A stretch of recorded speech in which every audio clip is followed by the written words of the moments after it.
ಈ ತಾಯಿ ಬಗ್ಗೆ ತಿಳಿಬೇಕು ಅಂದರೆ ಏನು ಮಾಡಬೇಡಿ, ಒಂದು ದಿವಸ ಶುಕ್ರವಾರ ನೈಟ್ ಬನ್ನಿ, ಒಂದು ದಿವಸ ಬಂದು ನೋಡ್ಬಿಟ್ಟು ನಿಮ್ಗೆ ಗೊತ್ತಾಗ್ಬಿಡುತ್ತೆ. ಎಷ್ಟೋ ಜಾತ್ರೆಗಳು ನೋಡಿರ್ತೀರ, ಆದರೆ ನಮ್ಮೂರಲ್ಲೂ ಒಂದು ದಿವಸ ಬನ್ನಿ, ನಮ್ಮ ಜಾತ್ರೆ ನೋಡಿ.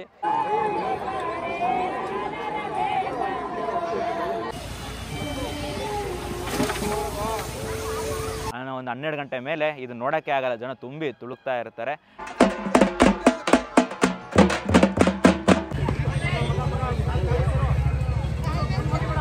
ಪಟಾಕಿ ಹೊಡಿತಾರೆ, ಎಲ್ಲ ಕಡೆಗೂ ಹೊಡೆಯಲ್ಲ ಅಂತ ಹೇಳಲ್ಲ. ಆ ಪಟಾಕಿ ಸೌಂಡು ನೆಕ್ಸ್ಟ್ ವರ್ಷವರೆಗೂ ಅವ್ರು ಕಿವಿಲಿ ಇರಬೇಕು, ಹಿಂಗೆ ಈ ಪಟಾಕಿ ಎಲ್ಲಪ್ಪ ಅಂತ ಆ ರೇಂಜ್ ಪಟಾಕಿ ಹೊಡಿತಾರೆ.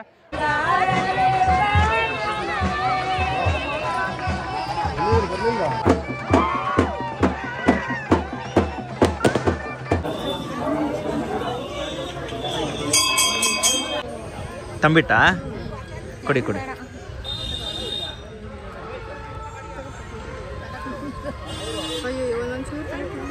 ಸಾಕು ಸಾಕು. ಏನೇನು ಮಾಡಿದ್ದೀರಾ? ನಾವು ಈಗ ಮಟನ್ ಮಾಡಿದ್ದೀವಿ, ಚಿಕನ್ ಚಾಪ್ಸ್ ಮಾಡಿದ್ದೀವಿ, ಮತ್ತು pepper dry, chicken pepper dry ಮಾಡಿದ್ದೀವಿ, ಆಮೇಲೆ ಎಗ್ ಬುರ್ಜಿ ಮಾಡಿದ್ದೀವಿ. ಅಂದ್ರೆ ನಮ್ಮಂತವ್ರಿಗೆ ಊಟ ಹಾಕೋ ಜಾಗ ಅಷ್ಟಿರೋದಕ್ಕೂ ಹೊಟ್ಟೆ ತುಂಬಾ ಪೂರ್ಣಿಸ್ಬಿಡ್ಬೇಕು ಚೆನ್ನಾಗಿ.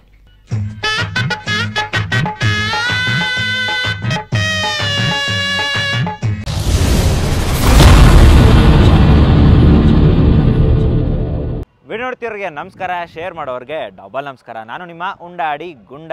ನಾನಿವತ್ತು ಎಲ್ಲಿದ್ದೀನಿ ಅಂತ ಹೇಳೋಕ್ಕಿಂತ ಮುಂಚೆ ಇದೊಂದು ಜಾತ್ರೆಗೆ ಬಂದಿದ್ದೀನಿ. ಈ ವರ್ಷ ಪೂರ್ತಿ ಬರೀ ಜಾತ್ರೆದೇ ಆಗೋಯಿತು, ಎಲ್ಲಿ ನೋಡಿದ್ರೆ ಬರೀ ಜಾತ್ರೆಗೆ ಹೋಗೋದೇ ಆಗೋಯಿತು. ಗುಂಡ ಜಾತ್ರೆ ತೋರಿಸಿ ನಿಮಗೂ ಕೂಡ ಸಾಕಾಗೋಗಿದೆ. ಇವಾಗ ಹೇಳ್ತೀನಿ ಎಲ್ಲಿದ್ದೀನಿ ಅಂತ. ಮಂಡ್ಯ ಜಿಲ್ಲೆ ಹಾಗೂ ಬಸರಾಳ್ ಹೋಬಳಿ ಹಂಗೆ ಕಮ್ದಳ್ಳಿ ಅನ್ನೋ ಒಂದು ಪುಟ್ಟ ಗ್ರಾಮದಲ್ಲಿ ನಡೀತಿರೋ ಪಟಾಳದಮ್ಮ ಅಂತ ಕರೆಯೋ ಈ ಜಾತ್ರೆಗೆ ಬಂದಿದ್ದೀನಿ. ಈ ಜಾತ್ರೆ ಒಂದು 3 ದಿನ ನಡೆಯುತ್ತೆ. ಭಕ್ತಾದಿಗಳು ಒಂದೊಂದು ಹೆಸರು ಒಂದೊಂಥರ ಕರೀತಾರೆ. ಅದೇ ಹೇಳೋದಲ್ಲ, ಒಂದೇ ದೇವರಾದರೂ ನಾಮ ಹಲವು ಅಂತ, ಅದೇ ಥರ ಈ ಜಾತ್ರೆ 3 ದಿನ ನಡೆಯುತ್ತೆ. ಹಾಗೆ ಜಾತ್ರೆ ವಿಶೇಷತೆ ಏನು ಅಂತ ಅಂದರೆ, ಜನಗಳು ಹರ್ಸ್ಕೊಂಡಿರ್ತಾರೆ, ಏನಾದರೂ ಅವ್ರು ಇಷ್ಟಪಟ್ಟಿದ್ದನ್ನ ನೆರವೇರಿದ್ರೆ ಮಡೆ ಹೋಯ್ತೀನಿ ಅಂತ ಈ ಜಾತ್ರೆ ಟೈಮಲ್ಲಿ ಅದನ್ನು ಮಾಡ್ತಾರೆ. ಹೆಂಗೆ ಅಂತಂದರೆ, ಮೊದಲನೇ ದಿನ ಈ ಮಡಿಕೆಗಳಿರುತ್ತಲ್ಲ, 101 ಮಡಿಕೆಗಳಿರುತ್ತೆ. ಅದಕ್ಕೆ ಅಕ್ಕಿ ಹಾಕಿ 10 ಗಂಟೆಯಿಂದ ಹಿಡಿದು ಬೆಳಗಿನ ಜಾವ 5 ಗಂಟೆವರೆಗೂ ಅದನ್ನು ಬೇಯಿಸ್ತಾನೆ ಇರ್ತಾರೆ. ಆಮೇಲೆ ಪಟಾಕಿಗಳನ್ನೆಲ್ಲ ಹಿಗ್ಗ ಮುಗ್ಗ ಹೊಡಿತಾರೆ. ಅದು ಕೂಡ ಹೊರಗಡೆಯಿಂದ ತರೋದಲ್ಲ, ಇವರೇ ಆ ಪಟಾಕಿನ ಮಾಡಿ ಫುಲ್ಲು ಗ್ರ್ಯಾಂಡಾಗಿ ಆಚರಿಸ್ತಾರೆ. ಆಮೇಲೆ ಆ ಮಡೆ ಇರುತ್ತಲ್ಲ, ಬೆಳಗಿನ ಜಾವ 5 ಗಂಟೆವರೆಗೂ ಬೇಯಿಸಿರ್ತಾರಲ್ಲ, ಅದಕ್ಕೆ ನೀಟಾಗಿ ಸಿಂಗಾರ ಎಲ್ಲ ಮಾಡ್ತಾರೆ. ಒಂಬಳೆ ಇಟ್ಟು ರಂಗೋಲಿ ಹಾಕಿ ಆಮೇಲೆ ಅದಕ್ಕೆ ಸಿಂಗಾರ ಎಲ್ಲ ಮಾಡಿದ್ಮೇಲೆ ದೇವ್ರು ಬರುತ್ತೆ. ಅಂದರೆ ದೇವರು ಪ್ರತಿಯೊಂದು ಮಡೆಗೂ ಹೋಗಿ ದರ್ಶನ ಕೊಟ್ಟು, ಆಮೇಲೆ ಆ ದರ್ಶನ ಕೊಟ್ಟಿದ್ಮೇಲೆ ಇವ್ರು ಅರ್ಕೆ ಹೊತ್ಕೊಂಡಿರ್ತಾರೆ. ಮರಿಗಳ್ನು ಕೂಡ ಅವರೆಷ್ಟು ಮರಿ ಹೊಡಿತೀನಿ ಇಷ್ಟು ಮರಿ ಹೊಡಿತೀನಿ ಅಂತ ಅಂದ್ಕೊಂಡಿರ್ತಾರೆ. ಆ ಮರಿಗಳ್ನು ಕೂಡ ಅಲ್ಲೇ ಬಲಿ ಕೊಡ್ತಾರೆ. ಎಷ್ಟೊಂದು ಜನ ಅರ್ಕೆ ಹೊತ್ಕೊಂಡಿರ್ತಾರೆ. ಎಲ್ಲ ಮಡೆಗೂ ಹೋಗಿ ದರ್ಶನ ಕೊಟ್ಟ ಮೇಲೆ ಆಮೇಲೆ ಆ ದೇವರು ದೇವಸ್ಥಾನ ಹತ್ರ ಬರುತ್ತೆ, ಅಲ್ಲಿ ಕೊಂಡ ಹಾಸಿರ್ತಾರೆ. ಸೊ ದೇವರು ಕೊಂಡ ಹಾಸಿದ್ಮೇಲೆ ಇದು ಸಂಪೂರ್ಣವಾಗಿ ಮುಗಿಯುತ್ತೆ. ಅದಾಗ್ತಿದ್ದಂಗೆ ಮಧ್ಯಾಹ್ನ ನಾನ್ ವೆಜ್ಜು. ಸೊ ಎಲ್ಲ ಜನ ಒಂದು 12 ಗಂಟೆ ಮೇಲೆ ಇದು ನೋಡೋಕ್ಕೆ ಆಗಲ್ಲ, ಜನ ತುಂಬಿ ತುಳುಕ್ತಾ ಇರ್ತಾರೆ. ಸೊ ಈಗ ನಾನು ನಿನ್ನೆ ಬರೋಕ್ಕಾಗಿಲ್ಲ, ಮದ್ದಿನ ದಿನ ಬಂದಿದ್ದೀನಿ. ಅಂದರೆ ನಾನ್ ವೆಜ್ ಹಬ್ಬಕ್ಕೆ ಬಂದಿದ್ದೀನಿ. ಅದೇನೋ ಗೊತ್ತಿಲ್ಲ, ನಾನ್ ವೆಜ್ಗೂ ನನಗೂ ಸ್ವಲ್ಪ ಸಿಂಕ್ ಜಾಸ್ತಿ ಅನಿಸುತ್ತೆ. ನಾನ್ ವೆಜ್ಗೆ ಇವಾಗ ಸ್ವಲ್ಪ ಬಂದಿದ್ದೀನಿ. ಸೊ ನಮ್ಮ ಫ್ರೆಂಡ್ ಮನೆಗೆ ಬಂದಿದ್ದೆ. ನನಗೂ ಗೊತ್ತಿರಲಿಲ್ಲ ಈ ಜಾತ್ರೆ. ಅವ್ರ ಸ್ಟೋರಿ ನೋಡ್ಬಿಟ್ಟು ಓಡ್ ಬಂದಿದ್ದೀನಿ. ಅದೇನೋ ಮಡಿಕೆ ಎಲ್ಲ ಇಟ್ಟಿದ್ರಲ್ಲ, ಆ ಖುಷಿಗೋಸ್ಕರ ಓಡ್ ಬಂದಿದ್ದೀನಿ. ನನಗೆ ಗೊತ್ತಿರೋದು ಇಷ್ಟೇ ಇನ್ಫಾರ್ಮೇಷನ್ನು. ಸೊ ಯಾರಾದರೂ ದೊಡ್ಡವರು ಇರ್ತಾರಲ್ಲ, ತಿಳ್ಕೊಂಡಿರೋ ಅವ್ರನ್ನ ಕ್ಯಾಚ್ ಹಾಕ್ಕೊಂಡು ಅವ್ರ ಹತ್ರ ಇನ್ಫಾರ್ಮೇಷನ್ ನೀಟಾಗಿ ತಿಳ್ಕೊಂಡು ನಾನು ನಿಮಗೆ ತಿಳಿಸ್ಕೊಡ್ತೀನಿ. ನಾನು ಹೇಳಿದ್ರಲ್ಲಿ ಏನಾದರೂ ತಪ್ಪಿದರೆ ಕ್ಷಮೆ ಇರಲಿ, ಯಾಕಂದರೆ ನನಗೆ ಗೊತ್ತಿಲ್ಲ, ನಾನು ಇದೇ ಫಸ್ಟ್ ಟೈಮ್ ಬಂದಿರೋದು. ಸೊ ಈಗ ಯಾರಾದರೂ ದೊಡ್ಡವರು ಸಿಕ್ಕಿದ್ರೆ ಹೋಗಿ ಅವ್ರನ್ನ ಮಾತಾಡಿಸ್ಬಿಟ್ಟು ನಾನು ನಿಮಗೆ ಇನ್ಫಾರ್ಮೇಷನ್ ತಿಳಿಸ್ಕೊಡ್ತೀನಿ. ಬನ್ನಿ ಹೋಣ.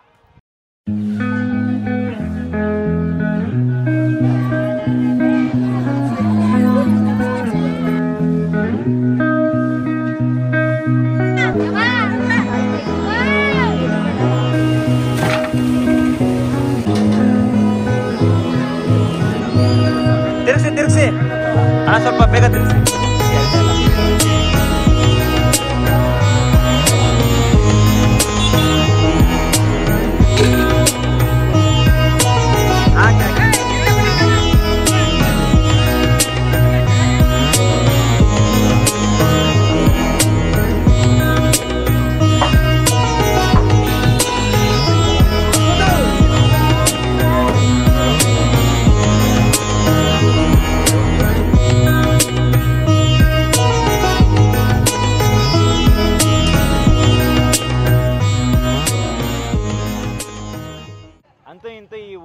ಹಿರಿಕರು ಸಿಕ್ಕಿದ್ದಾರೆ. ಸೊ ಇವ್ರಿಗೆ ಇನ್ಫಾರ್ಮೇಷನ್ ಗೊತ್ತಿದೆಯಂತೆ. ಸೊ ಅದಕ್ಕೆ ಪಕ್ಕದಲ್ಲೇ ಹಾಕ್ಕೊಂಡು ಅವಿಂದ ಕ್ಯಾಚ್ ಮಾಡಿ ಇಟ್ಕೊಂಡಿದ್ದೀನಿ. ಸೊ ಇನ್ಫಾರ್ಮೇಷನ್ ನಿಮಗೂ ತಿಳಿಸ್ಕೊಡೋಣ ಅಂತ.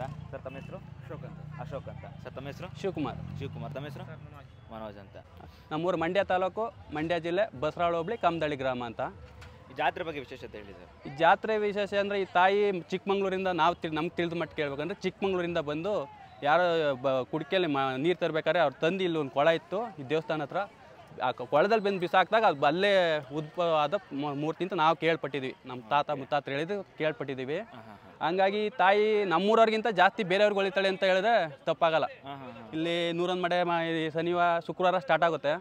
ಶುಕ್ರವಾರ ಸ್ಟಾರ್ಟ್ ಆದರೆ 101 ಮಡೆ ಅಂದರೆ ಅದು ಅರ್ಕೆ ಹೊತ್ಕೊಂತಾರೆ. ನನಗಿದಾದರೆ 101 ಮಡಿಕೆಯಲ್ಲಿ ಅನ್ನ ಬೇಯಿಸಿ ಆ ತಾಯಿಗೆ ಒಪ್ಪಿಸ್ತೀವಿ ಅಂತ ಅರ್ಕೆ ಇರುತ್ತೆ.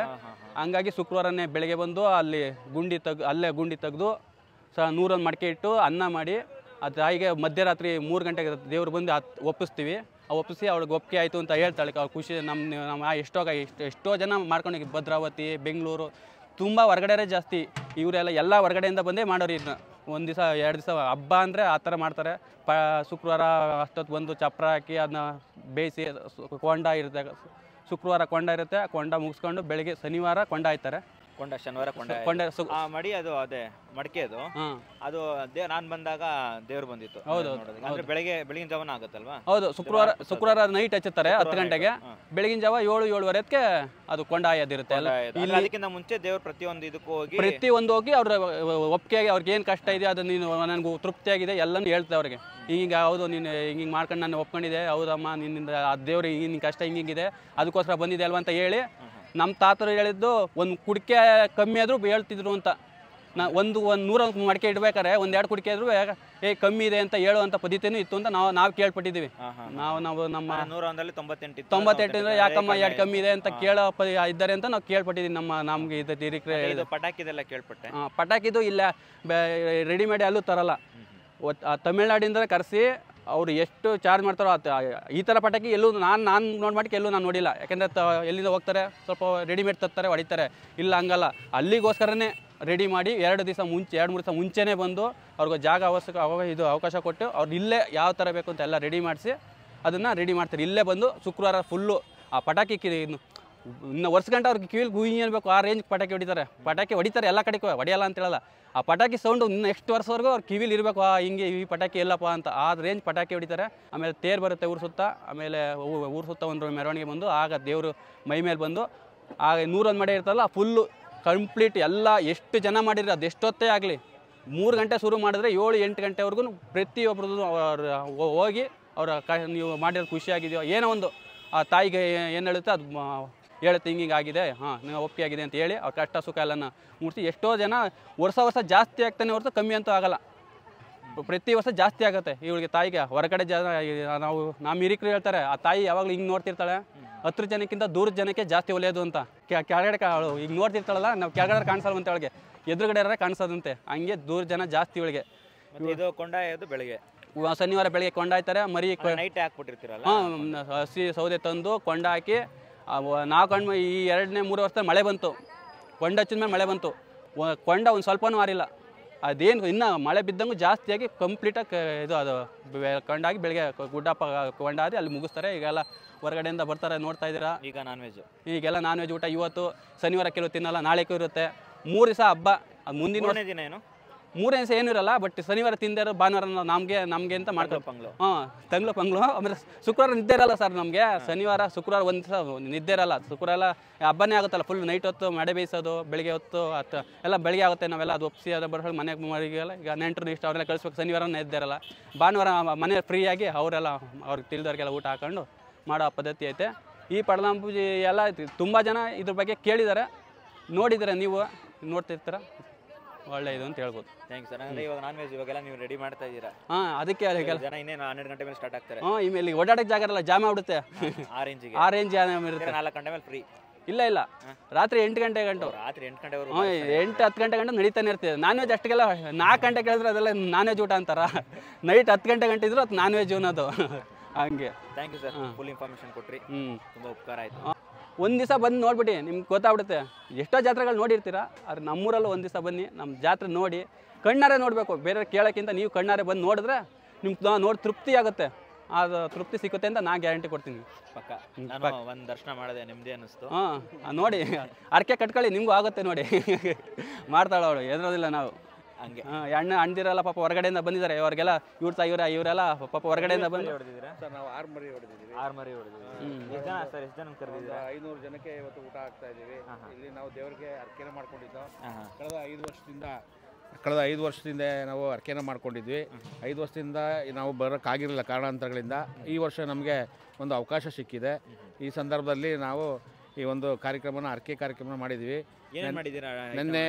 ನಿನ್ನೆ ನಾವು ಮಧ್ಯಾಹ್ನ ಬಂದು ದೇವಿಗೆ ಮಡೆ ಬೇಯಿಸೋ ಕಾರ್ಯಕ್ರಮನ ಮಾಡಿದ್ವಿ. ಸುಮಾರು ನಮ್ಮ ತಾಯಿ ನಮ್ಮ ಅಕ್ಕವರೆಲ್ಲ ಸೇರಿಕೊಂಡು ಮಡೆ ಬೇಯಿಸಿ ಬೆಳಗಿನ ಜಾವ 3 ಗಂಟೆ 3:30ಗೆ ದೇವಿ ನಮ್ಮ ಮಡೆ ವೀಕ್ಷಿಸಲು ಬಂದಾದಮೇಲೆ ತೃಪ್ತಿಯಾಗಿ ನಿಮ್ಮ ಪೂಜೆ ಎಲ್ಲ ನನಗೆ ಇಷ್ಟ ಆಗಿದೆ, ತೃಪ್ತಿಯಾಗಿದೆ, ನಿಮಗೆ ಒಳ್ಳೆಯದಾಗುತ್ತೆ, ನೀವು ಅಂದ್ಕೊಂಡಿರೋದೆಲ್ಲ ಒಳ್ಳೆಯದಾಗುತ್ತೆ ಅಂತೇಳಿ ದೇವಿ ನಮಗೆ ಆಶೀರ್ವಾದ ಮಾಡಿದೆ. ಸೊ ಅನಂತರ ನಾವು ಅಲ್ಲೇ 2 ಮರಿಯನ್ನು ಕೂದ್ವಿ, ಒಟ್ಟು 6 ಮರಿ ಕೂದ್ವಿ. ಸೊ ಈಗ ಬೆಳಿಗ್ಗೆಯಿಂದ ಈಗ ನಾವು ಮಟನ್ ಊಟ ಅಂದರೆ ಮಾಂಸಾಹಾರವನ್ನು ನಾವು ತಯಾರಿಸ್ತಾ ಇದ್ದೀವಿ. ನಾವು ಎಲ್ಲ ಬಂಧು ಬಳಗಕ್ಕೆ ಅಂದರೆ ನಮ್ಮ ಅಣ್ಣ ತಮ್ಮಂದಿರು, ದೂರದ ಸಂಬಂಧಿಗಳು ಮತ್ತು ಸ್ನೇಹಿತರು ಎಲ್ಲರೂ ಕೂಡ ಈ ಸಂದರ್ಭದಲ್ಲಿ ಊಟಕ್ಕೆ ಕರೆದಿದ್ದೀವಿ. ನಾವು ಒಂದು 500 ಜನಗಳಿಗೆ ಊಟದ ಕರೆಯೋಲೆಯನ್ನು ನೀಡಿದ್ದೀವಿ. ಈಗ ಊಟದ ಸುಮಾರು 90 ಭಾಗ ಪ್ರಿಪ್ರೇಷನ್ ಏನಂತೀವಿ ನಾವು ತಯಾರು ಅಂತ ಹೇಳ್ತೀವಿ, ಅದು ಕಂಪ್ಲೀಟ್ ಆಗಿದೆ. ಏನೇನು ಮಾಡಿದ್ದೀರಾ? ನಾವು ಈಗ ಮಟನ್ ಮಾಡಿದ್ದೀವಿ, ಚಿಕನ್ ಚಾಪ್ಸ್ ಮಾಡಿದ್ದೀವಿ, ಮತ್ತು ಚಿಕನ್ ಪೆಪ್ಪರ್ ಡ್ರೈ ಮಾಡಿದ್ದೀವಿ, ಆಮೇಲೆ ಎಗ್ ಬುರ್ಜಿ ಮಾಡಿದ್ದೀವಿ, ಆಮೇಲೆ ಅನ್ನ ರಸಮ್, ನಾನ್ ವೆಜ್ ತಿಂದೇ ಇರೋರಿಗೆ ಅನ್ನ ರಸಮ್ ಮಾಡಿದ್ದೀವಿ. ಅವ್ರು ಸಪ್ರೇಟ್ ಹೆಸರುಬೇಳೆ, ಕೋಸಂಬರಿ ಎಲ್ಲನೂ ಮಾಡಿದ್ದೀವಿ. ಈಗ ಅವ್ರಿಗೆಲ್ಲ ನಾವು ಈ ಸಂದರ್ಭದಲ್ಲಿ ಊಟವನ್ನು ಹಾಕ್ತೀವಿ. 1 ಗಂಟೆ ನಾವು ಊಟ ಸ್ಟಾರ್ಟ್ ಮಾಡಬೇಕು ಅಂದ್ಕೊಂಡಿದ್ದೀವಿ. ಇನ್ನು 90% ಊಟ ತಯಾರಾಗಿದೆ, ಇನ್ನು 10% ನಡೀತಾ ಇದೆ. ಕಂಪ್ಲೀಟ್ ಆದ ತಕ್ಷಣ 1 ಗಂಟೆ ಮೇಲೆ ನಾವು ಊಟವನ್ನು ಕೊಡ್ತೀವಿ. ಅಪ್ ಟು ನಾವು ಅವ್ರು ಹೇಳ್ದಂಗೆ ಒಂದು 7 o'clockವರೆಗೆ ನಾವು ಅಂದರೆ ರಾತ್ರಿ 7 ಗಂಟೆವರೆಗೂ ನಾವು ಊಟವನ್ನು ಬಡಿಸ್ತೀವಿ. ಈ ಪಟ್ಲದಮ್ಮ ತಾಯಿಗೆ ನಾನು ವಂದನೆಗಳನ್ನು ಸಲ್ಲಿಸ್ತಾ ನಾನು ಮಾತಾಡಲಿಕ್ಕೆ ಅವಕಾಶ ಮಾಡಿಕೊಟ್ಟಂಥ ತಮಗೆಲ್ಲರ ಧನ್ಯವಾದನ ತಿಳಿಸ್ತಾ ಇದ್ದೀನಿ. ಸರಿ sir, thank you sir. Thank you very much. ಇದು ಚಿಲ್ಲಿ ಚಿಕನಾ? ಚಾಪ್ಸ್, ಚಿಕನ್ ಚಾಪ್ಸಾ? ಕರೆದಿರೋದು ಎಗ್ ಬುರ್ಜಿನಾ? ಇದು ಎಗ್ ಬುರ್ಜಿ. ಸರಿ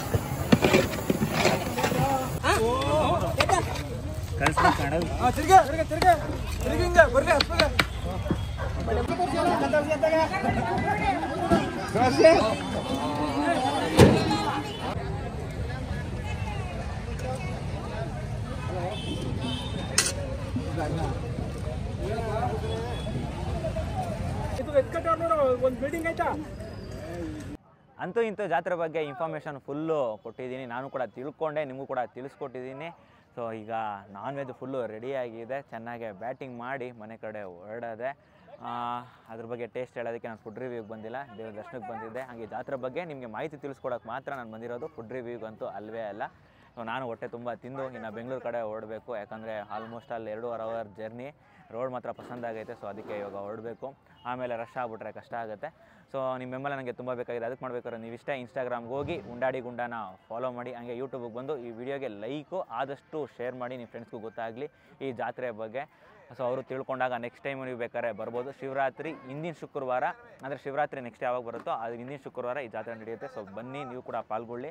ಸೊ ನಮ್ಮ ಆಚಾರ, ನಮ್ಮ ಸಂಸ್ಕೃತಿ ಎಲ್ರಿಗೂ ಗೊತ್ತಾಗಲಿ. ಸೊ ಅದಕ್ಕೆ ಆದಷ್ಟು ಶೇರ್ ಮಾಡ್ತಾಯಿರಿ, ಹಾಗೆ ಲೈಕ್ ಮಾಡಿ. ಸೊ ಈಗ ಹೊರಡೋಣ, ಟಾಟಾ, ಬೈ ಬೈ.